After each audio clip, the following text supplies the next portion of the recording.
know that you and your partner have been going to couples counseling recently, and I've known you a very long time. So I want to know what you've learned about yourself through this relationship, because this is the happiest that I've seen you. So I want to know what you've learned about yourself, being in a partnership, what you could have done differently. Okay, so that's a good question. And it's funny because I knew that we're doing these back and forth questions. I knew you were going to be asking me a question today, and I thought I was going to get something fun, like, where do you get your style from? Or that's the next one. Tell us about your writing life and like how you came up with your book idea. But no, I get there. It's fine. It's fine. I'm not. It's fine. It's fine. Wow. I have learned a lot about myself. In terms of, being in a relationship, but then also just in terms of like, being a human. And I think, I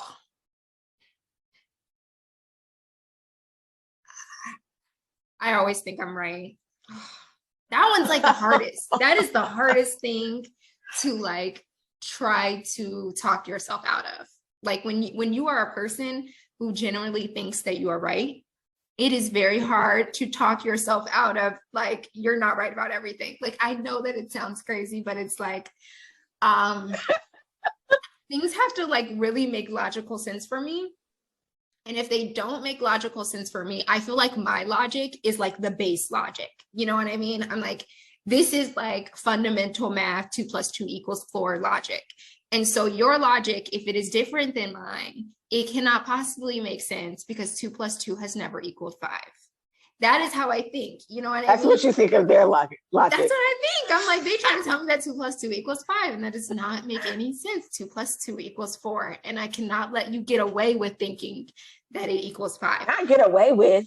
Get away with. And so there's two things to this. And one of the things is you're not always right. And sometimes your logic is off. And then sometimes logic is sometimes the answer is actually not logic. You know what I mean? Like it feels like it's like there is a right answer. Sometimes there's not a right answer. There rarely is. The idea that there always is a right answer is problematic in itself. So there's that. But then there's also that like,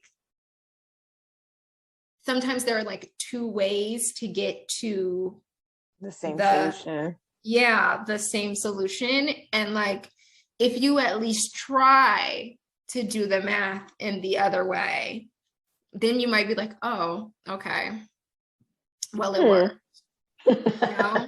And so I think that I can literally visualize you in some of these moments, like, yeah, I guess. That's a hard thing. So I'm like, I'm always actively working against, okay, is this one of those days, moments, subjects where I think and then sometimes, let me just roll this back.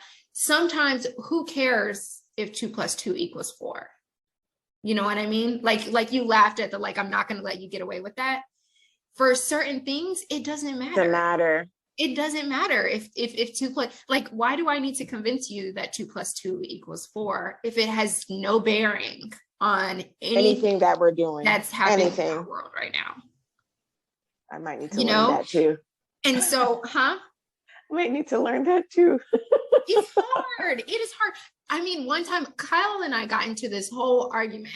You will never believe what it was about. And this is why we had to go to therapy. We got into a whole argument about football and about a week of football. Kyle was trying to say that a week of football takes place from like Thursday through Monday or something. Or yeah, the week is Thursday through Monday because they don't play outside of that. Mm-hmm. And we were talking about like concussions and like how often they should be able to play. And I was saying a week is always a week. I get what you're saying, that the football schedule runs from Thursday to Monday. but a week is always a week. And so whether or not they're playing twice in the same football week, if they're playing twice in a week, it's still twice in a week. Do you get what I'm saying? Like it'll blow your mind even just thinking about it. You're like, they were talking about a week for like an hour. Yes, we literally argued over a week for an hour because I was trying to say that sometimes that I don't think football players, because of concussions, should play twice in 1 week. And he was like, they don't play twice in 1 week. And I was like, they play twice in 1 calendar week. He's talking about a football week. I'm talking about a calendar week. And I'm like, but do you get the logic here? You know, I'm trying to, even now I'm like, I was right, you know. But again, it's one of those things that's like, we're arguing about, neither one of us play football. I was just about to say, don't have a child that's getting ready to join a football team. It literally has no bearing on our life. And yet it's come into our relationship and it's made it tough. And then you're mad at dinner. Now it makes dinner tough. Or you're mad, you know, it creates this residual because you're mad because he didn't understand your point of view about football players getting concussions. Like that type of stuff has got to be toned down. It just doesn't, you know, nobody wants to be, It doesn't have to affect the relationship. It doesn't have to affect the relationship. So that's a big one for me. That's a big one. It's not feeling like I always have to be right because generally I have the correct logic and I'm trying to prove myself. Wait a minute. Like my logic makes sense and I'm trying to explain it to you. No, that's not it. And then, you know, one other thing, and this is something that I've been really thinking about and considering in life. And I think I kind of always knew this, but sometimes in the back of your mind, you know, we absorb society's issues, right? So like, I'm not outside of being elitist. You know, I've gone to institutions that have felt elitist. I've gone, you know, I've been a part of prestigious things. I have degrees that might make me feel a certain way about myself, or, you know what I mean? I went to Howard. So there are things that, right, exactly. It's like, hello, I'm smart. And so I think sometimes feeling like what you bring to a relationship is more valuable than what someone else brings will get you. And I think that's in like all relationships. I think it's in work relationships.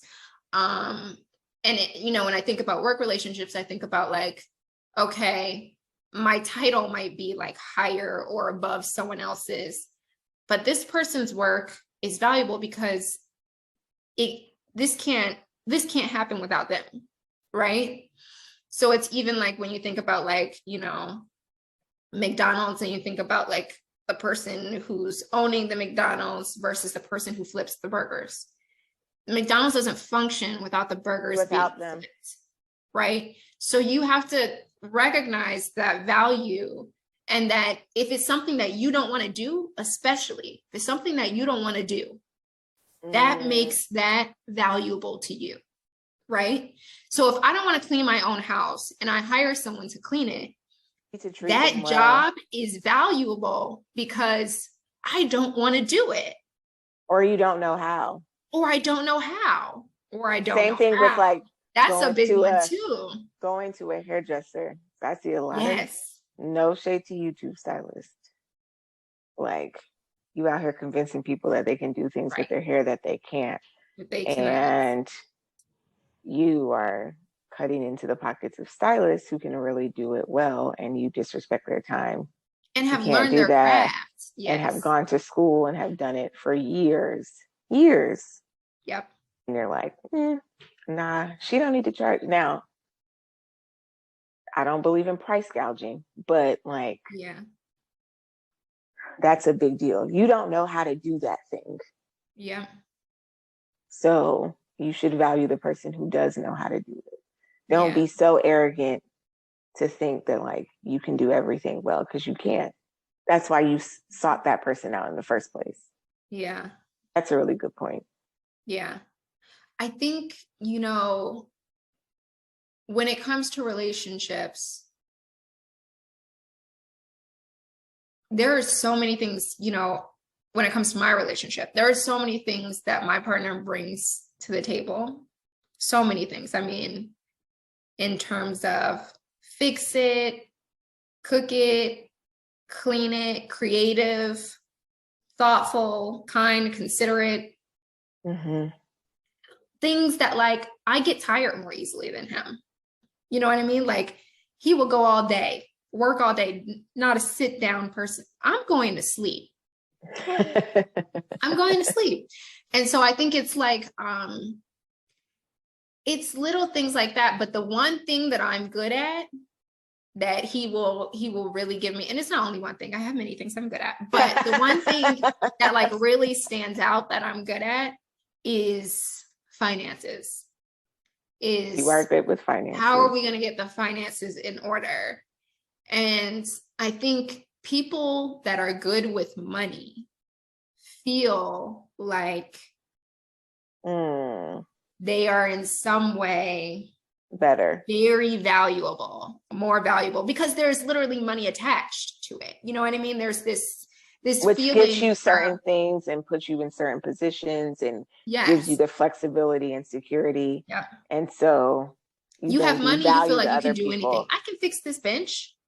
Because you can pay somebody to do it. I can just go on YouTube and fix it because I was smart enough to figure out the stock market. But no. You can't. And now that's not how it works. We sat on it and it broke. Intelligence works, right? That's not how it works. So I think there is like something that I think is even conditioned in me that I have to actively like think through, is that like just because you're good with money does not mean you are good at everything. Oh, I'm not going to save that. I won't tell you where I'm using it, but yeah. And this is it's the reason too why like you know, people with let me not bring up Trump, but like I am with this like, oh, he is a businessman, so if he can run this, he can run a government. Can he? Why? When what makes us think that those skills are transferable? Like why do we feel this way? And I don't even know if he's good with money or just a cheater. You know? There's that too. It's like, or are you just a crook? So I think that that's another one that I've learned. And I mean, I could talk about a lot of different things. It's hard. I mean, it's hard not to be selfish. It can be very easy to be selfish in a relationship. It can also be, you know, you get so comfortable with your person that you don't want to have to work. You know, there's this idea that's like, well, I want to get home. I just want to be myself. And I don't want to have to worry about trying to make you happy because I'm tired. I don't have to do. No, I'm married. I don't have to make you happy. Like, that's work. It's supposed to be easy. It's supposed to be fun. That's not the case, right? Oh. Yeah, I'm sure you know that. Like, it's like you still, you know, to be a good human, try. You continuously have to work to be a good human. Like in general, not just in your relationship. Not just in your relationship. It's like so easy. Be a good person. You got to put in work, and that's, you know, that's one thing I'm learning too about moving back. That moving back to Atlanta has taught me, you know, put Kyle aside. And moving back to Atlanta, my family has been so here for me. It's like, you know, I was in New York. I have a cousin up there, or I had a cousin up there, but, you know, I have friends in New York who would help me out and do things every now and then, but it's not the same vibe. It's when you come back to the South and you have family who's willing to help you. with like feels different with everything. With everything. There's this community involved. And the one thing that they don't do is they don't say, man, I'm tired and I have to look out for me. So, you know, you need help with this and it's urgent, but like, nah, my family doesn't do that. They power through the tire for me because and I will do that for them. And so I think that sometimes there's this take care of yourself. And yes, you do have to take care of yourself. I'm not saying you're having a breakdown. You got to go help your family. Right. I'm not That's saying definitely that, not what you're saying. I'm saying that, but I am saying that like the idea of community and that just because it's your day off doesn't necessarily mean that like you just, you know, someone calls you up and they need help with something. Well, no, I wanted to sleep today. No, I wanted to do this today. But there's something very powerful about knowing that like being a good human and being there for people and having powerful relationships means that sometimes you move things around. Sometimes you like, you know, it's like, not always about you. It's not always about you. So especially if you want or require or request support and community and family from someone else. Like exactly. Because you're gonna need it. You're gonna need it. There's not one person who can do everything on their own. You can't do it on your own. See somebody on Instagram like self-made, like shut up. Shut up. No way. Nobody is self-made. Yeah. Just poor verbiage and not understanding the language. Like, stop it. Yeah. It's not true. It's, you know, or this like what I worked really hard for. Well, everybody works hard for what they have. Most people. It doesn't mean that you're not self-made. You just got help just like everybody else got help. So yeah, I mean, so yeah, therapy has, you know, taught me a lot. And I think too that like props to men who go to therapy. I'm not trying to like judge or like make a stereotype here, but I do know that a lot of people, when I say, oh yeah, my boyfriend and I go to couples counseling, and they're like, oh, I could never get my partner to go. I know a few of those too. So that's we both get there. I actually will post the therapy video today. You should. Because I think if you have the resources, the means, I mean, to make yourself better, that not only helps you, but also helps all the people around you too. I'm starting to judge people who have access to it and are like, nah, I don't want to get better. I don't know, maybe your identity is tied to your trauma and your suffering and you don't know who you would be without it. But I don't have to be a part of that. You can do that on your own. Don't come over here.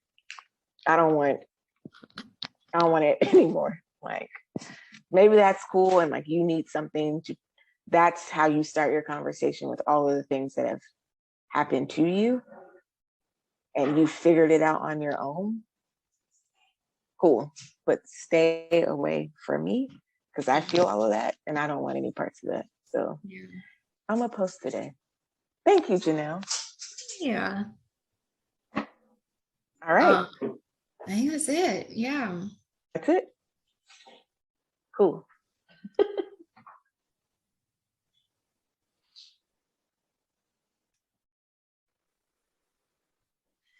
Okay, so we've been talking about relationships, and you know, it brings me to something that I think is really unique about your relationship and that of your parents. And I know that growing up, you were one of my only friends, I think, who had one parent who went to church, who's Christian, and then one parent who was Muslim. Oh, she didn't go to church, but yes. She didn't go. I thought she went to what's the big one? Green Forest? No. The real big one with Bishop Eddie Long. No, I don't know why I thought that. Nancy's family went. I would go with them. Okay, let me restart.